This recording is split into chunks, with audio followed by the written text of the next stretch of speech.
Assalamualaikum warahmatullahi wabarakatuh. Perkenalkan, saya Maulina Rofilia, NIM 23017018008.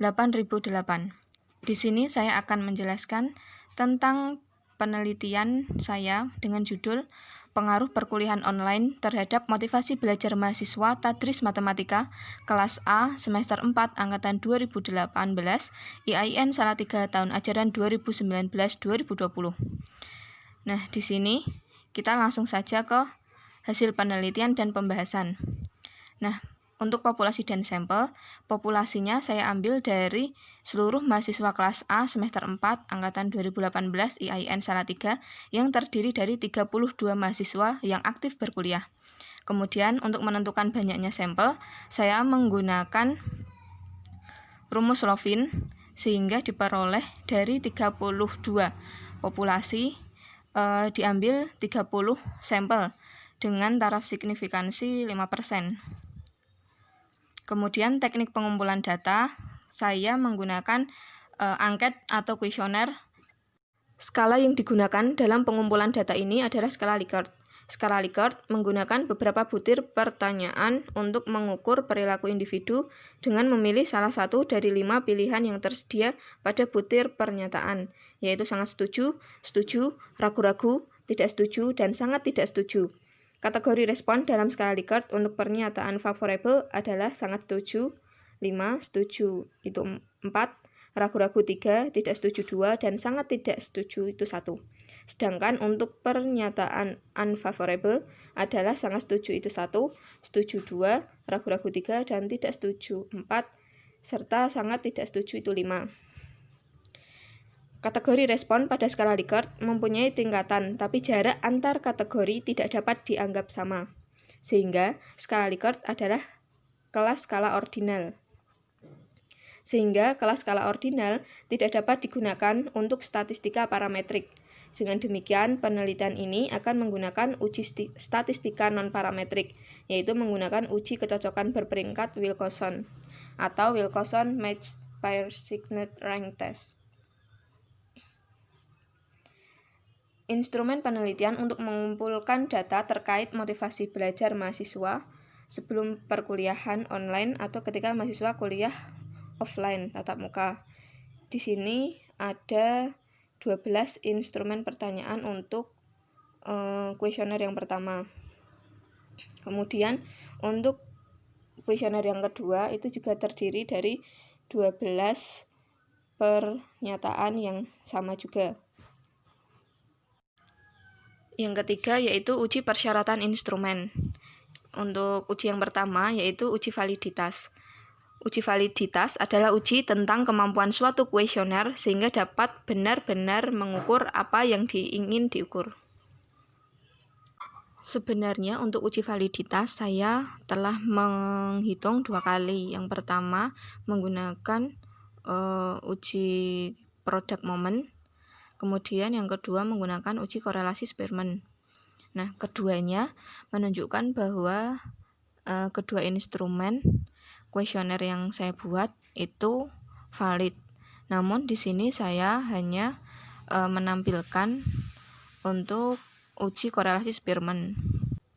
Nah, karena data yang dihasilkan dari kuesioner ini berupa data ordinal, maka untuk menguji validitasnya menggunakan uji korelasi Spearman pada taraf signifikansi 5%. R tabel untuk N sama dengan 30 dan taraf signifikansi 5% adalah 0,362. Pertanyaan atau pernyataan dalam kuesioner dikatakan valid jika R hitung itu lebih dari R tabel. Berikut ini kesimpulan hasil uji validitas menggunakan SPSS. Ternyata ke-12 instrumen kuesioner valid untuk kuesioner yang pertama, kemudian untuk yang kuesioner kedua, ke-12 itemnya juga valid. Sehingga kedua instrumen penelitian tersebut valid untuk digunakan dalam pengambilan data penelitian. Kemudian untuk uji yang kedua yaitu ada uji reliabilitas. Uji reliabilitas adalah uji untuk menentukan sejauh mana hasil suatu pengukuran dapat dipercaya. Nah, berikut ini uji reliabilitas kedua instrumen penelitian menggunakan SPSS. Nah, di sini untuk instrumen kuesioner yang pertama itu reliabilitas keseluruhannya dapat dilihat pada Cronbach's alpha based on standardized item, itu nilainya 0,861. Kemudian untuk setiap butir pernyataan atau pertanyaannya itu dapat dilihat reliabilitasnya pada kolom Cronbach alpha if item deleted.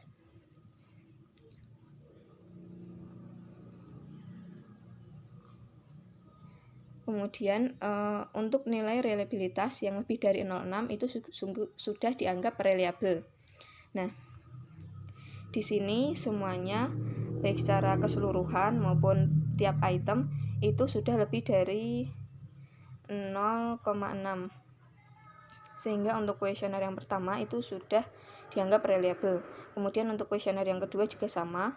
Ini untuk yang secara instrumen keseluruhannya itu nilainya 0,899. Kemudian untuk tiap item itu juga sudah lebih dari 0,6. Sehingga hasil dari kedua uji reliabilitas instrumen penelitian di atas, baik nilai reliabilitas tes secara keseluruhan pada tiap item menunjukkan lebih dari 0,6, sehingga kedua instrumen penelitian tersebut reliable untuk digunakan dalam pengambilan data penelitian. Kemudian teknik analisis data dan uji hipotesis. Di sini mulai perhitungannya ya. Karena data yang akan diolah adalah data ordinal, maka akan digunakan uji statistik non-parametrik yang tidak mensyaratkan uji normalitas data dan uji prasyarat lainnya seperti pada uji statistik parametrik. Penelitian ini menggunakan uji komparatif dengan dua sampel dependent. Oleh karena itu, untuk analisis data akan dianalisis dengan uji menggunakan uji kecocokan berperingkat Wilcoxon. Yang pertama, untuk menganalisis data, kita tentukan hipotesis penelitian H0 dan H1. Kemudian menentukan peringkat pada masing-masing data. Karena ada sampel 30, kita urutkan berdasarkan skor absolut perbedaan skor. Kemudian kita peringkat. Peringkatnya itu jika untuk perbedaan skornya 0 itu maka sampel itu tidak ikut dihitung untuk perhitungan selanjutnya dan tidak mendapatkan peringkat. Kemudian untuk skor yang sama itu nanti akan dihitung. Misalkan untuk nomor sampel 10 itu kan nomor sampel 10, 19, 26, dan 28 itu memiliki perbedaan skor yang sama, yaitu 2. Maka kita misalkan nomor sampel 10 mendapatkan peringkat awalnya 1, kemudian 19 itu 2, terus 26 itu 3, terus yang nomor sampel 28 itu 4, kemudian kita jumlahkan yaitu 1 tambah 2 tambah 3 tambah 4 kan 10. Kemudian 10 itu kita bagi 4 karena ada 4 sampel yang memiliki skor absolut perbedaan skor itu sama. Jadi diperoleh peringkat dari nomor sampel 10, 19, 26, dan 28 itu memiliki peringkat 2,5. Begitu seterusnya. Kemudian yang ketiga, selanjutnya menghitung R positif dan R negatif. Selisih itu diperoleh dengan mengurangi sesudah dikurangi sebelum, sehingga untuk R positif yang bertanda positif itu selisihnya adalah positif, dan untuk tanda negatif itu selisihnya negatif. Kemudian peringkatnya itu kita peroleh dari tabel yang sebelumnya, tabel peringkat ini. Kemudian kita peroleh tabel seperti ini. Nah, untuk menguji ketepatan perhitungan kita dalam membuat tabel itu, kita dapat mengujinya dengan rumus sigma R positif plus sigma R negatif sama dengan N kali N plus 1 per 2. Nah, setelah dimasukkan ke dalam rumus tersebut, maka ternyata hasilnya sama, yaitu totalnya 465. Sehingga perhitungan kita telah tepat. Kemudian lanjut menghitung tingkat signifikasi. Berdasarkan data di atas, diperoleh nilai yang lebih kecil untuk uji Wilcoxon, yaitu T 2,5. T itu peringkat data terkecil. Peringkatnya yang terkecil tadi kan 2,5.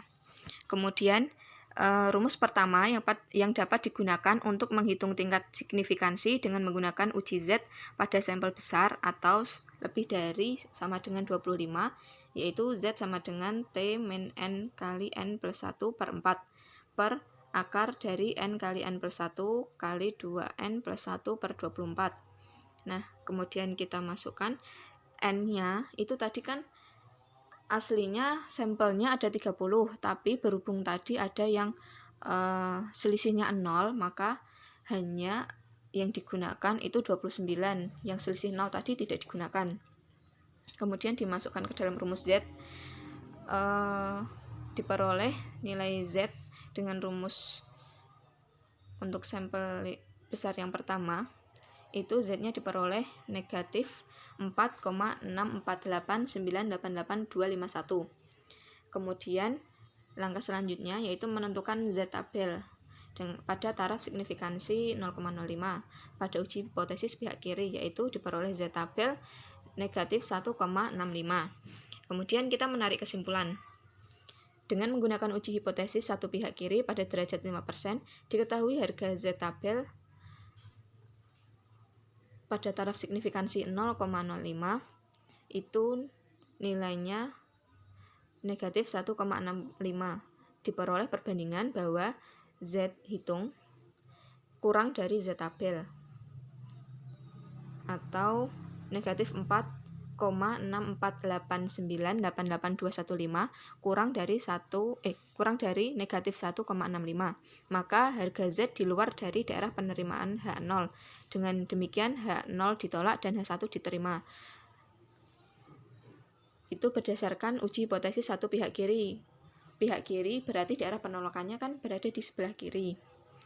Kemudian kesimpulan penelitian adalah terdapat perbedaan motivasi belajar mahasiswa dalam perkuliahan online dan perkuliahan offline, atau terdapat perbedaan motivasi belajar mahasiswa sebelum dan sesudah perkuliahan online. Interpretasi dari hasil perhitungan ini adalah terdapat pengaruh perkuliahan online terhadap motivasi belajar mahasiswa Tadris Matematika kelas A semester 4 angkatan 2018 IAIN Salatiga tahun ajaran 2019-2020. Namun kita tidak tahu seberapa besar pengaruh tersebut. Penelitian ini hanya untuk mengetahui ada tidaknya pengaruh perkuliahan online terhadap motivasi belajar mahasiswa, sehingga hanya mengetahui ada tidaknya pengaruh, bukan seberapa besar pengaruhnya itu.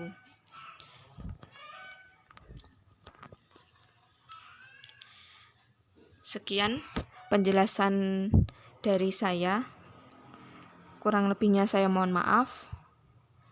Terima kasih. Wassalamualaikum warahmatullahi wabarakatuh.